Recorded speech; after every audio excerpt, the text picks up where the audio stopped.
అక్రమ ఆస్తుల కేసులో అరెస్ట్ అయిన జగన్మోహన్ రెడ్డి గారు విడుదలై సుమారు 12 సంవత్సరాలు అయితే అవుతుంది. అలాంటిది 12 సంవత్సరాలైనా ఈ కేసుకి సంబంధించి సిబిఐ కోర్టులో అయితే విచారణ ఇంకా కొనసాగుతుందని చెప్పొచ్చు. అలాంటిది ఈ కేసుకి ఇంకా ఎలాంటి ముగింపు కార్డైతే పడలేదు. మరి దీని గురించి విశ్లేషించుకోవడానికి మనతో పాటు జనసేన రాష్ట్ర అధికార ప్రతినిధి శ్రీనివాస్ గారు ఇప్పుడు మనతో ఉన్నారు. నమస్తే సార్. నమస్తే అమ్మా. సార్, మరి జగన్మోహన్ రెడ్డి గారు చూసుకుంటే కనుక అక్రమాస్తుల కేసులో ఆయన 12 సంవత్సరాల క్రితం అరెస్ట్ అయ్యారు అండ్ అలాగే విడుదలయ్యారని చెప్పొచ్చు. అలాంటిది ఇప్పుడు చూసుకుంటే 12 సంవత్సరాలు అవుతుంది. అలాంటిది సిబిఐ కోర్టులో ఇంకా కేసుకి సంబంధించిన విచారణ జరుగుతూనే ఉంది. ఎలాంటి ముగింపు కాడైతే పడలేదు. ఏమంటారు సార్ దీని గురించి? నిజంగా ప్రజాస్వామ్యానికి సిగ్గుచేటు కదా. నిన్న శాసన మండలిలోనమ్మా నాగబాబు గారు ప్రశ్నలు లేవనెత్తారు. చిన్న చిన్న పెట్టి కేసులు ఇరుక్కున్న వాళ్ళు జైలు పాలవుతే వాళ్ళకి ఆర్థికంగా అండదండలు ఉండవు కాబట్టి జైల్లోనే మగ్గిపోతున్నారు అని ఉదాహరణకు ఒక కేసు కూడా చెప్పి, చిన్న దొంగతనం కేసులో అరెస్ట్ అయిన వ్యక్తి 6 సంవత్సరాలు జైల్లో పెట్టిన తర్వాత అతని మీద ఆధారాలు లేవని చెప్పేసి 6 సంవత్సరాల తర్వాత వదిలిపెట్టారు. ఇంకా 6 సంవత్సరాలు జైల్లో ఉండి వచ్చిన సమాజం ఎలా చూస్తా తెలుసు కదా. ఏం చేయకపోయినా దొంగలాగా చూస్తుంది. మరి న్యాయానికి అన్యాయం జరుగుతుంది అనే మాట మాట్లాడతా కొన్ని అక్రమ కేసులు లేకపోతే అంటే గత ప్రభుత్వ హయాంలో అన్ని అక్రమ కేసులే కదా. వాళ్ళకి ఎవరి మీద కోపం వస్తే వాళ్ళ మీద కేసులు పెట్టేసి లోపలాడేశారు కదా. ఇటువంటి కేసులన్నీ పెట్టారు. మరి ఇటువంటి విధానం ఏంటన్న దాని మీద ఒక చర్చ జరిగింది. దానికి అనిత గారు కూడా చాలా చక్కగా చెప్పారు. కానీ ఈ చిన్న చిన్న కేసుల్లోనేమో జైళ్ళలో మగ్గిపడుతున్నారు. ప్రజాధనాన్ని లూటీ చేసి మొత్తం ఏంటంటారో ప్రకృతి సంపదను దోచేసిన వ్యక్తులు బయట చాలా స్వేచ్ఛగా తిరుగుతున్నారు. జగన్మోహన్ రెడ్డి గారి కేసు పెద్ద ఉదాహరణ ఈరోజు కేసు స్టడీ. ఎందుకంటే ఆయన మీద ఉన్న ఆరోపణలు చిన్న చిన్న ఆరోపణలు కాదు. ఆయన అంటే నేను నా మీద రాజకీయంగా ఇలా ఒత్తిడి చేసి పెట్టారు అది ఇదని చెప్పి రకరకాలుగా చెప్పుకుంటాడు. కానీ ఆధారాలతో సహా సిబిఐ కావచ్చు, ఈడీ కావచ్చు, కొన్ని ఆస్తులు కూడా జప్తు చేసింది. దాదాపు 16 నెలలు జైల్లో ఉండి బయటకు వచ్చిన వ్యక్తి నిన్నటికే పుష్కర కాలం 12 సంవత్సరాలు పూర్తయినాయి. అయినా కూడా కేసు ఎక్కడ ఉందా అంటే అక్కడే ఉంది. ఎందుకు ఉంది? కొన్ని వేల పేజీలు ఛార్జ్ షీట్లు, డిశ్చార్జ్ పొజిషన్లోనే ఉన్నాయి. ఇంకాను మొత్తం అంతా చదువుతాడు పాపం జడ్జి గారు. చివరికి వచ్చేటప్పటికి తీర్పు చెప్పుకున్నాం అన్నప్పటికీ అతను రిటైర్ అయిపోవడమా లేకపోతే అతను ట్రాన్స్ఫర్ అవడమా ఏదో జరుగుద్ది. మళ్ళీ కొత్త జడ్జి గారు వస్తాడు. మళ్ళీ రెడ్డి వచ్చే మొదలాడని సామెత ఉంటుంది చూసారా, మళ్ళీ మొదలాట, మళ్ళీ ఫస్ట్ నుంచి. ఈ లోపుగా మధ్యలో ఈ కంపెనీ దాంట్లో ఇరుక్కున్నటువంటి కంపెనీ వ్యక్తులందరూ కూడా వాళ్ళు మళ్ళీ పిటిషన్లు ఏదో వేస్తూ ఉంటారు. డిశ్చార్జ్ పిటిషన్లో లేకపోతే ఏదో బెయిల్ పిటిషన్లో ఈ రకరకాలుగా వేసుకుంటూ ఉంటారు. మళ్ళీ అదో తతంగం. ఇలాగా తతంగా నడుచుకుంటా దాదాపు 12 ఏళ్ళు గడిచిపోయినాయి. ఈ 12 ఏళ్లలో జగన్మోహన్ రెడ్డి గారు ఎమ్మెల్యే అయ్యాడు, రాష్ట్ర ముఖ్యమంత్రి అయ్యాడు, అన్ని రాజ్యాంగ పదవులు కూడా అనుభవించాడు కదా. నేంటంది సరే ఇప్పటికైనా తుద్దశలా ఉందా అంటే లేదు. 8 మంది జడ్జీలు మారారమ్మ ఇప్పటికీ ఈ కేసు విషయంలో. ఇంకా ఎంతమంది మారుతారో. జగన్మోహన్ రెడ్డి గారి షష్టిపూర్తి కూడా అయిపోయినా కూడా కేసులు నడిచేలాగా ఉన్నాయి. ఈ లోపుగా దాంట్లో చాలా మంది కొంతమంది కాలం చేస్తారు. కొన్ని కంపెనీలు ఏమో అంటే రకరకాలైన మార్పులు చేర్పులు జరిగిపోతాయి. ఆఖరణ నేను అంటుంది ఎప్పుడోకప్పుడు జరగచ్చు. సార్, ఇంకొకటి సార్, అంటే జగన్మోహన్ రెడ్డి గారి కేసులో చూసుకుంటే కనుక అన్ని ప్రూఫ్స్ ఉన్నా, అన్ని ఆధారాలు ఉన్నా, మిగతా చుట్టూ అందరినీ అరెస్ట్ చేస్తున్నారు. కాకపోతే జగన్మోహన్ రెడ్డి గారు అనగానే పాత కేసులు కానివ్వండి, ఇప్పుడు రన్ అవుతున్న లిక్కర్ స్కామ్ కేసు కానివ్వండి, ఎందుకు జగన్మోహన్ రెడ్డి అనగానే లిక్కర్ స్కామ్ దాన్ని కలెక్ట్ చేసాం. లిక్కర్ స్కామ్ లో అయితే ఈ మధ్య కాలంలో సిట్ చేశారు. ఆధారాలతో సహా మొత్తం అందరినీ కూడా తీసుకొచ్చి కూర్చోబెడుతున్నారు. ఖచ్చితంగా వెళ్ళిపోద్ది. లిక్కర్ స్కామ్ మీద సిట్ చాలా విచారణ వేగవంతంగా జరుగుతుంది. ఈ ఆర్థిక నేరాల మీద కేసులు జరగట్లా. ఢిల్లీలోనమ్మా చిదంబరం గారు ఉండేవారు, కాంగ్రెస్ నాయకులు చిదంబరం గారు. ఆయన కేసు ఒకటి వాదిస్తున్నప్పుడు ఢిల్లీ హైకోర్టులో ఒక న్యాయవాది అన్నాడనమాట, ఆర్థిక నేరాల్లో ఉన్న వాళ్ళు చాలా తెలివిగా, పకడ్బందీగా, వ్యూహాత్మకంగా, ప్రణాళికబద్ధంగా చేస్తారు. వాళ్ళు ప్లాన్స్ అన్ని దొరకరు. మీకు ఉదాహరణ జగన్మోహన్ రెడ్డి అన్నాడు. ఆయన ఢిల్లీ హైకోర్టు వాదనలో ఉదాహరణగా జగన్మోహన్ రెడ్డి చూపించారు. నేను అంటుంది జగన్మోహన్ రెడ్డి ఇప్పుడు చాలామంది శశికళ లాంటి వాళ్ళు జయలలిత, లాలూ ప్రసాద్ యాదవ్, జార్ఖండ్ మాజీ ముఖ్యమంత్రి, వీళ్ళందరూ కూడా జైలుకి వెళ్ళి వచ్చారు, రకరకాలుగా వెళ్ళి వచ్చారు. కానీ జగన్మోహన్ రెడ్డి గారు చాలా తెలివిగా, అదే అంటున్నాను, మనకి వ్యవస్థల మీద నమ్మకం ఉంటే అతనికి వ్యవస్థలో ఉన్న లోపల మీద బాగా నమ్మకం. ఎక్కడ ఒక లూప్ హోల్స్ ఎదుగుతాడు. గత 5 సంవత్సరాల్లో కూడా ఏం చెప్పాడు, నేను ముఖ్యమంత్రిని, నేను హైదరాబాద్ వెళ్ళి సిబిఐ కోర్టుకి అటెండ్ అయ్యాను అనుకో, మధ్యలో నాకు సెక్యూరిటీ ప్రాబ్లమ్స్, ఎన్నో రకాల ప్రజాధనం వృధా అని చెప్పి తప్పించుకుని మా లాయర్ వస్తాడని చెప్పి ఏదో పెట్టి అలా వాయిదాల మీద వాయిదాలు 3000 పైగా వాయిదాలు ఇచ్చారు అంటే ఒక సామాన్యుడికి కోర్టులు ఇస్తాయా? మనకి ప్రశ్న ఏంటంటే జగన్మోహన్ రెడ్డిని తప్పుందా ఒప్పుందా రేపు ఎప్పుడో తెలుస్తారు కాదనట్లా. ఒక సామాన్యుడికి ఇలాగే కోర్టులు ఎన్ని వాయిదాలు ఇస్తాయా?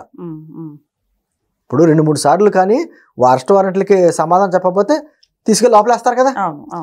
మరి ఇతనికి ఇన్నిసార్లు ఎందుకు ఇస్తున్నారు వాయిదాలు? ఎందుకు సార్ అంటే ప్రభుత్వం కూడా గట్టిగా చర్యలు తీసుకోవట్లేదు. సంబంధం లేదు, న్యాయస్థానాల్లో ప్రభుత్వం ఎలా చేసుకోరు కదా. ప్రభుత్వం చెప్పినప్పుడు న్యాయస్థానాలు చేయవు కదా. కానీ ఏంటంటే మనకి కాస్త మనకి ఏదన్నా ఉంది అంటే గౌరవం ఉంది, నమ్మకం ఉందంటే భారతదేశంలో ప్రజలకే న్యాయస్థానాల మీద. అలాంటిది న్యాయస్థానము సామాన్య ప్రజలకు కానివ్వండి ఎంత వరకైనా ఒకటే న్యాయం ఉంటుందని చెప్పచ్చు. ఎందుకు మరి ఇలాంటి పెద్దవాళ్ళు రాజకీయ నేతలు అనగానే ఇది మీ దగ్గర మా దగ్గర కాదు, పెద్ద క్వశ్చన్ మార్క్ ఇది.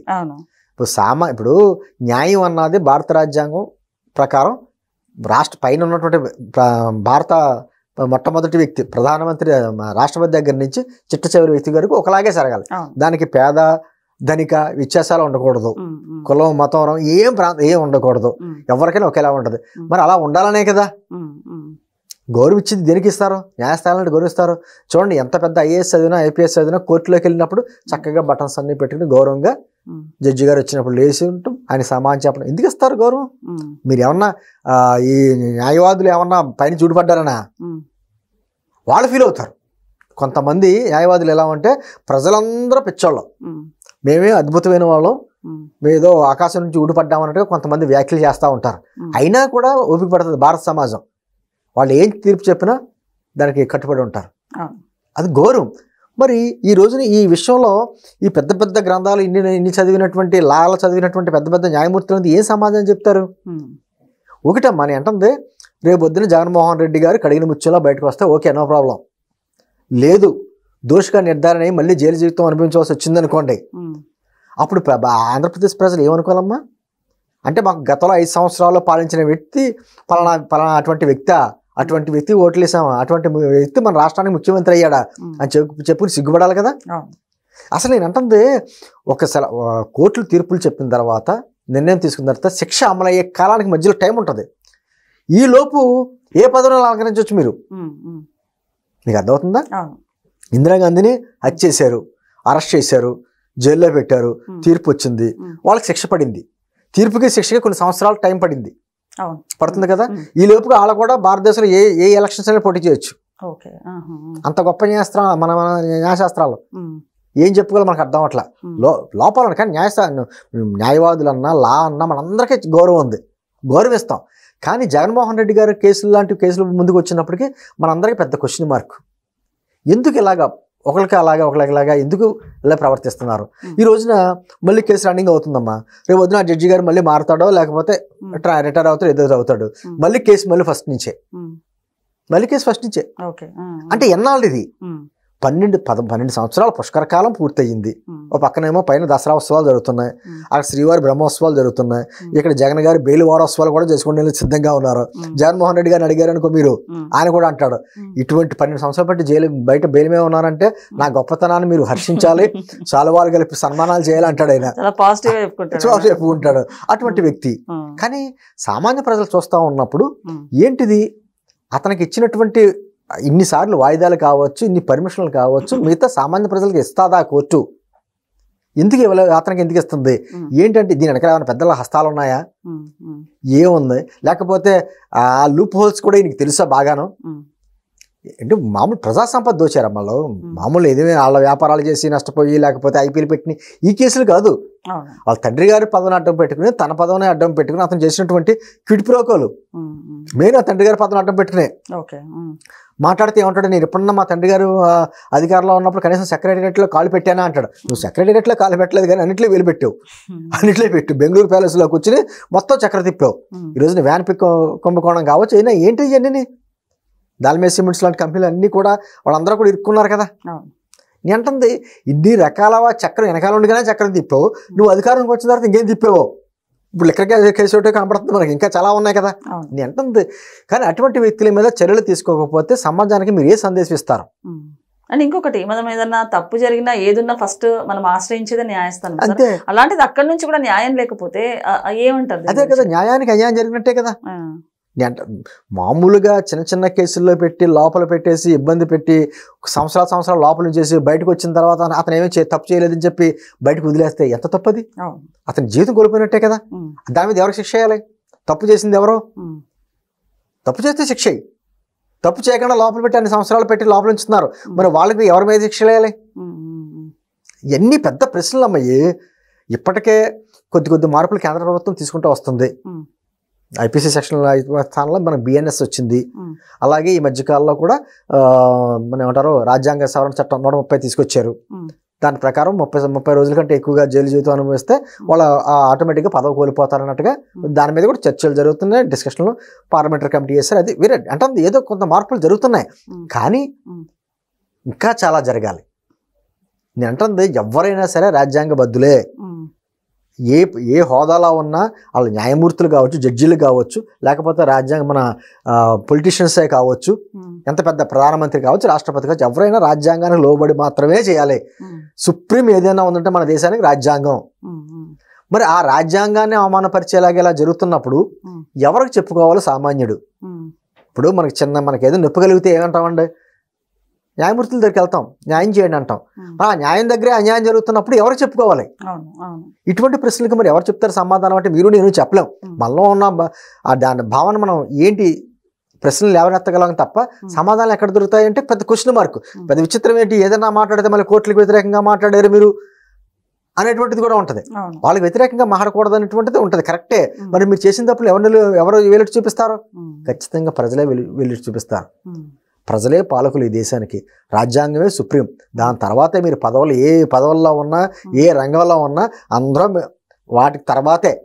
కాబట్టి ఇప్పటికైనా జగన్మోహన్ రెడ్డి గారి విషయంలో ఖచ్చితంగా ఒక నిర్ణయానికి వచ్చి దీనికి వేగవంతం చేయకపోతే, ఈ మధ్యకాలంలో కేంద్ర ప్రభుత్వం నుంచి కూడా సుప్రీంకోర్టు కూడా చెప్పింది కదమ్మా, ప్రజాప్రతినిధుల్లో ఉన్న వాళ్ళ కేసులు ఇమ్మీడియట్గా 1 సంవత్సరం లోపల క్లియర్ చేయమంది. ఎక్కడ జరుగుతుంది? ఎక్కడ జరగట్లా. ఇప్పుడు చట్టాలమ్మ ఒకటి కాగితాల్లో చాలా చెలిగ్గా ఉండాలి, అమలులో చాలా కఠినంగా ఉండాలి. మన భారతదేశంలోనే రివర్స్ జరుగుతూ ఉంటాయి. కానీ ఎప్పటికైనా ప్రజలు ఎదురు చూస్తున్నారు. జగన్మోహన్ రెడ్డి గారు లాంటి ఆరోపణలు ఉన్నాయి, ఆర్థిక ఆరోపణలు, చిన్న ఆరోపణలు కాదు. అటువంటి వ్యక్తులకి శిక్ష పడకపోతే మిగతా సమాజం ఏమనుకుంటుంది, మీ మీద ఏ గౌరవం ఉంటుంది? ఒకసారి న్యాయశాస్త్రాలు చదువుకునేటువంటి పండితులందరూ చెప్పాలి మరి. ఓకే సార్, నమస్తే.